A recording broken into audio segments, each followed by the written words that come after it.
kadib dadaal dheer ay dowladda federaalka Soomaaliya ku bixisay hagaajinta hanaanka maamulka maaliyadda dalka ayaa warbixin ay soo saartay hay'adda lacagta adduunka IMF waxa ay xukuumadda federaalka Soomaaliya ku amaantay guusha weyn ee ay ka samaysay hufnaanta maamulka maaliyadda Soomaaliya.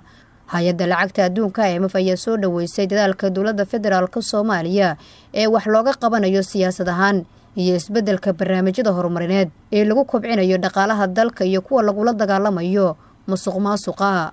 IMF ayaa aaminsan in guul weyn ay tahay ballanqaadka madaxda dalka ay ugu jiraan jihaynta iyo wax ka beddelka nidaamka maaliyadeed ee dalka iyo fulinta barnaamijyada horumarineed ee hay'adda IMF ay u qorshaysay dalka Soomaaliya oo ku jira xaalado adag ama ay ku xeeran yihiin. hay'addu waxa ay taageertay sida madaxda dowladda federaalka Soomaaliya ay u qaadeen tallaabooyinka looga hortagayo yaraanta dakhliga gudaha iyo horumarinta nolosha dadka. waxqabadka maamulka si waafaqsan SMB bishii Sebtembar 2017 si weyn ayaa loogu qancay waxayna cusboonaysiisay isfahamka dhaqaale iyo siyaasadda maaliyadda waqtiga u dhaxeeya 2018 ilaa 2019 ayaa lagu yiri warbixinta IMF. kooxda kormeerka samaysay waxay aaminsan yihiin in siyaasadda iyo dib u habaynta ay dowladda Soomaaliya ka caawin doonto inay gaarto kobac iyo dib u kabasho hadafyada bulshada Soomaaliyeed. hadalladan ayaa ka dambeeyay kulankii wasiirka maaliyadda ee Soomaaliya Dr. Cabdiraxmaan Ducaale Beyle oo magaalada Nairobi kula yeeshay madaxda hay'adda lacagta adduunka IMF gaar ahaan barnaamijka geedi socodka deyn cafiska ee loo soo gaabiyo SMB.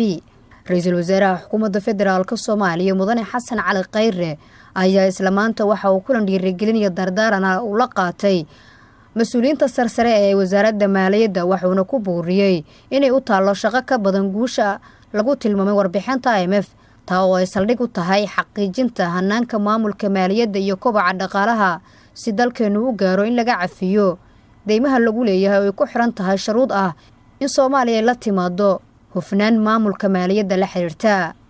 Soomaaliya ayaa lagu leeyahay lacag lagu qiyaasay inay ku dhowdahay 6 bilyan oo dollarka Mareykanka waxaana shuruudaha kamid ah in Soomaaliya looga baahan yahay in la timaado hanaan daahfuran oo lagu ogaanayo ama lagu xaqiijinayo maamulka maaliyadeeda. Nasr Bashiir Cali, warbaahinta qaranka, magaalada Muqdisho.